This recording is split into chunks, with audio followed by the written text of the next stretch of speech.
This is the adventures of Joe Wanders. Beyond the propaganda, beyond the curfews and the codes, there is a way out. He wanders so we might find our way. So lean in, adjust your dial, and if the signal fades, wait. He'll be back. He always comes back. The ministry calls it treason. We call it hope. Unfit shepherds and unsuspecting sheep. This is Joe Wanders. And this morning, we're not just broadcasting, we're bearing witness. They wear crosses like credentials. They quote scripture like slogans. And they demand that our public schools become pulpits, teaching the 10 Commandments, leading prayers, even hosting Bible studies. But let me be clear, these are not apostles. They are charlatans, self-appointed gatekeepers of grace who neither know the gospel nor live by it. Let's name names. Donald Trump, who once held a Bible upside down for a photo op, now leads a movement to erase the line between church and state. His faith office, chaired by Paula White, a prosperity gospel preacher who treats divine favor like a vending machine, has become a megaphone for Christian nationalism. Caroline Leavitt, the White House press secretary, wears a cross necklace while lying about deportations and gang affiliations. Jon Stewart called it a Pinocchio cross. He wasn't wrong. These figures claim to speak for God, but they violate his teachings at every turn. They push for religious dominance, not spiritual freedom. They want to force God into classrooms, but they themselves are strangers to Christ. Let's rewind. Thomas Jefferson, James Madison, and even devout Christian founders like John Adams and Roger Sherman believed in strict separation of church and state. Why? Because they had seen what happens when religion is weaponized by power. In colonial Virginia, dissenting ministers were jailed, beaten, and urinated on for preaching without Anglican approval.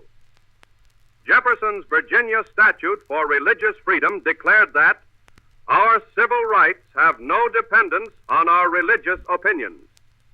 He later wrote that the First Amendment built a wall of separation between church and state.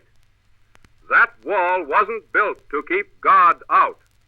It was built to keep tyrants from claiming divine authority. Jesus had a word for these people. In Matthew chapter 7, verses 21 through 23, he says, "Not everyone who says to me, 'Lord, Lord,' will enter the kingdom of heaven. Then I will declare to them, 'I never knew you. Depart from me, you workers of lawlessness.'" He wasn't talking to pagans. He was talking to the religious elite, the Pharisees, the hypocrites, the ones who tithed mint and dill, but ignored justice, mercy, and faith.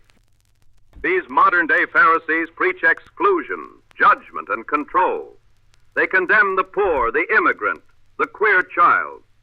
They build golden calves out of nationalism and call it revival. But Jesus said, "Blessed are the peacemakers." He said, "Love your enemies." He said, "Let the children come to me." And yet these people, these unfit shepherds, are the very ones keeping the children from God.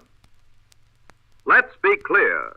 Mandating religious instruction in public schools violates the First Amendment. Using taxpayer dollars to fund religious indoctrination betrays the founders' vision. Appointing prosperity preachers and political operatives as spiritual authorities is a perversion of faith. They are not appointed by God. They are not anointed by the Spirit. They are self-appointed ministers of control, not grace. And they have no business teaching our children about mercy, truth, or unconditional love.